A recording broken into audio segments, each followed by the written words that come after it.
Shout out everybody. Hello, welcome to Jets TV here on Jets Central. Always got my little, Jets apparel on. Got a little Jets hoodie on today. As always, guys, please comment, rate, subscribe. Guys, comment, rate, and subscribe.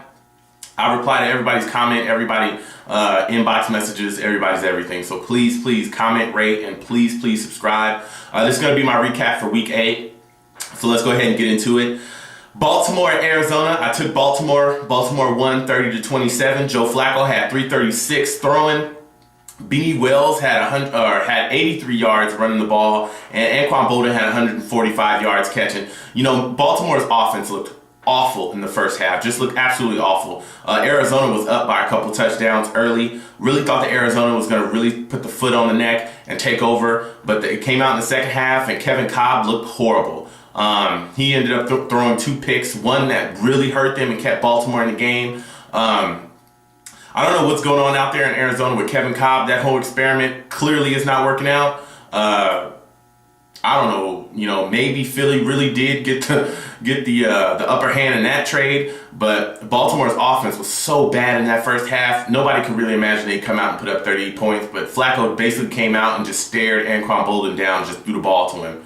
I mean, every single play. That's pretty much exactly what happened. Baltimore just came out with the win, so that was a win for me. Minnesota at Carolina. I took Carolina, lost that game. The thing that really upset me about this game was that early Carolina really could have took control of this game and really put it away, but it was the turnovers by Carolina that kept Minnesota in the game. Cam Newton actually ended up getting sacked twice. Both of them, he had 2 fumbles kind of early in the first half. One was early and the second one was literally right before the half. And both of those Minnesota scored on. Every single, turnover counted in this game, and Minnesota just capitalized on every turnover. The one before the half definitely hurt Carolina, and it really put Minnesota in the driver's seat. And Adrian Peterson ran the ball pretty decently. He had 86 yards on the ground, but I mean, Minnesota just basically stayed on top of the turnovers and did what they needed to do, scrapped and took a win. Cam Newton had 290 yards throwing, and Steve Smith had 100 yards catching, but that just wasn't enough. Carolina's got to learn how to take care of the ball and just cut out these turnovers, and they could have easily won this game. Houston at Jacksonville. I took Houston. Houston beat Jacksonville 24-14. Matt Schaub had 225 throwing. Foster had 112 yards on the ground. I mean, Houston just got the job done. Jack Del Rio's out there in Jacksonville. I don't know what's going on with him, but he could end up getting fired after this year because, the hot seat is just getting hotter out there. And if they don't make the playoffs again, which they're not, with no Peyton Manning in the division, the Colts are weak. Pretty much every other squad in the AFC South is weak outside of Houston. And Houston doesn't have Andre Johnson. You still can't make the playoffs? Like, come on, Jack. Get out of here. Like they say, hit the road, Jack. So that was a win for me because I took Houston. Next game, Giants at Miami. I took the Giants. It was a lot closer game than I actually thought it was going to be. 20-17, Giants win. Eli Manning had 349 yards throwing. Reggie Bush had a 100-yard game. Just 103 yards. It wasn't like he was beasting, but he got the job done. Victor Cruz had a big catch in this game. He also had 99 yards. The Giants really looked, Miami really came back and looked really good in this game against the Giants. It was really surprising. Their defense was stout. I thought that they would be, decent, but I thought that the Giants would get ahead early. But, they didn't, and then they just fought back into the game and just took the game away from Miami. Hakeem Nicks for the New York Giants, he has a ACL injury, and he also has a hamstring injury. They're giving an MRI this week. They're looking into it. Don't think it's anything super serious, but he's also had knee injuries or knee issues this year, so who really knows? But Hakeem Nicks, be on the lookout for him. He may sit next week because he's had a couple injury issues, and with this MRI coming up, they might just want to sit him down and say, hey, we're going to sit you for this game. So we'll all see. St. Louis and New Orleans. I took New Orleans, and that got me a loss. St. Louis came out and beat New Orleans, and let me tell you, this was a shocker. 31-21. Drew Brees really just had an awful game. He looked so bad, and so did the offense. The offense looked awful for New Orleans, too, which is, rarely happens, but it definitely happened in this game. He had 2 critical picks.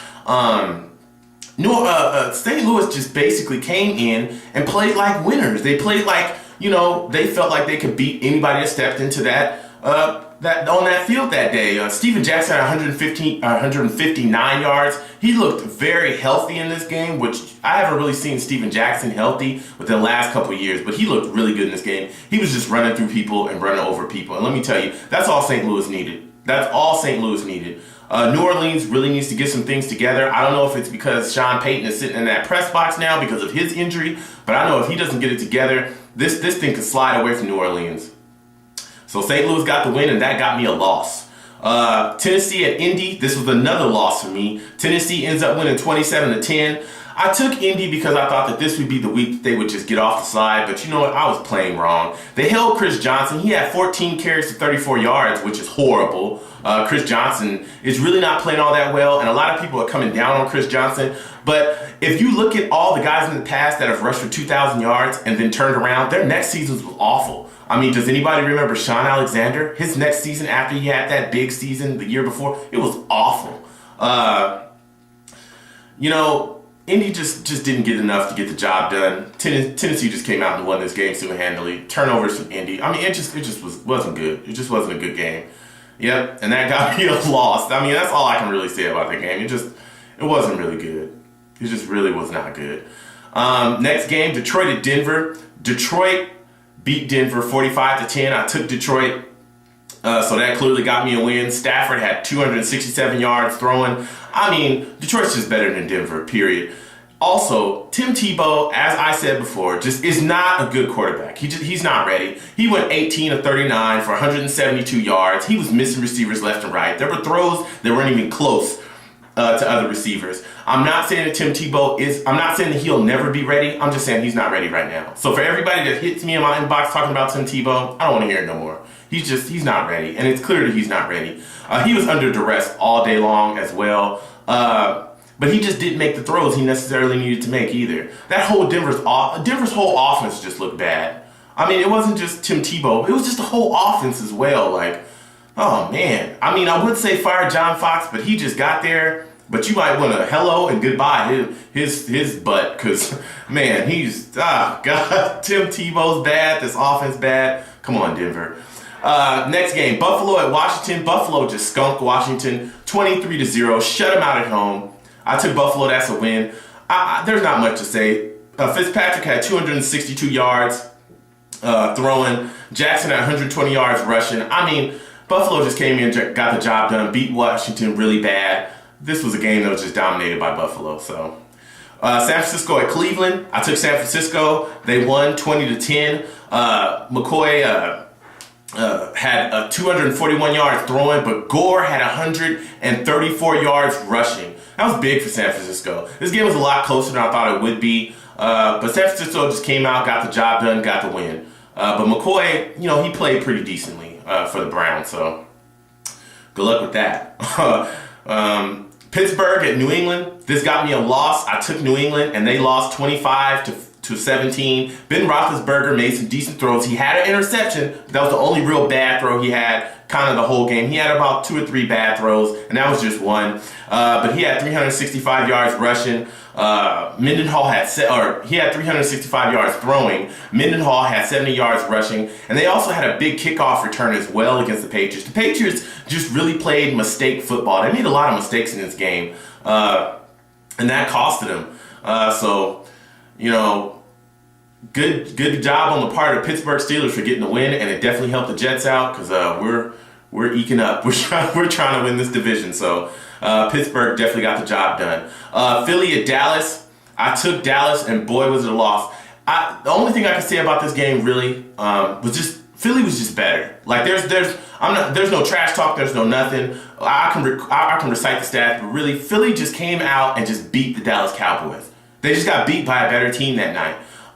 Philly was dominant in every single way. Even the stats. Michael Vick had 279 yards. McCoy had 185 yards rushing for the Eagles. I mean, but it just every single play was just I'm gonna rip into you, Dallas. That's pretty much all it was against Philly. Philly scored on every possession in the first half. Every single possession. I mean, it was just utter dominance by the Philadelphia Eagles. Dallas, the only reason they scored 7, it was a late throw, late in the game. to Robinson, one of their third or fourth receiver on the Dallas Cowboys. Just caught a ball late. He was wide open. Somebody blew coverage, and he caught a ball, boom, ran into the end zone. That was it. But other than that, Dallas just got thoroughly dominated. Just thoroughly dominated. There's nothing else to say about that. A lot of things are going on in Dallas. People are trying to throw Tony Romo under the bus. Just a lot of overreaction out there in Cowboy land. I don't know what to say. Comment, guys. If you're a Dallas Cowboy fan, if you're not a Dallas Cowboy fan, what do you think is going on? But the Cowboys are looking like flat, just butt. I mean, they're just looking like butt this year. And if they lose another game within the division, that whole playoff chase and race could absolutely be over for them. So let me know what you guys think about that game. Kansas City is San Diego. I took San Diego, and boy, was this a loss. Kansas City beat them 23-20, and the game went into overtime. Phillip Rivers just looks bad. He just looked bad. He made a lot of really critical mistakes in this game. He threw a lot of interceptions, but one critical mistake. San Diego's driving. They're setting up for a field goal. He fumbles the snap on the last drive of the game that can set them up for the win. Fumbles the snap. I mean, everything was just so bad. I mean, Phillip Rivers just looked bad. He just looked really bad, and that's what kept Kansas City in the game, was his turnovers and the fact that he just did not look very, very good in this game. He threw for 369 yards, but he had a couple interceptions, and then that fumbled snap. Kansas City ran really decently. They had 70 yards on the ground. They were pretty much beating up San Diego's defense, and you could tell that San Diego's defense, due to all those turnovers, really tired in the game, really tired late in the game. And that's when you had Kansas City just making plays. Matt Castle had a decent day as well, and Kansas City just came out and got the job done and took the game away. To go into overtime, it came out, Kansas City comes out, drives, do what they need to do, and just kick a field goal, boop, got out of there. San Diego's got to step it up. They got to step up their offense. Phillip Rivers has got to step up his play. This was just a back and forth kind of seesaw game, but the fact that Phillip Rivers just looked like that in this game of this magnitude, when you're trying to get into the playoffs, this is the 8th week. I mean, this is the week where you just got to push forward and you got to get through things to get to this playoff chase. So I don't know. San Diego fans, comment. Let me know. What do you guys think, man? Because Phillip Rivers ain't looking so good. All right, guys. That's it for today. That's it for the game. Jets had a bye week, so I was feeling great. Hopefully everybody's rested up on our team. Rex Ryan is getting everybody rested up, and everything's good to go. As always, guys, Jets TV here on Jets Central. Comment, rate, subscribe, guys. Comment, rate, subscribe, please. I respond to every comment, everything. I'm also announcing that I'm gonna be starting a little comedy, little sketch, little vlog skit. Usually videos every week. It's probably gonna be after the season. I need topics, guys. I need topics to talk about. It's just gonna be me, no holds barred. You know, maybe a little bit cursing, maybe not a little. It's probably, yeah, I'm definitely gonna curse. I ain't gonna lie, but it's not gonna be like crazy belligerent cursing. It's just gonna be me talking, me just being funny. Everybody who knows me knows that I tell a lot of jokes, so, you know. And it's gonna be called I'm Confused. Tell me what confuses you about life, guys. Give me topics. What are haters, liars, idiots, people at your job?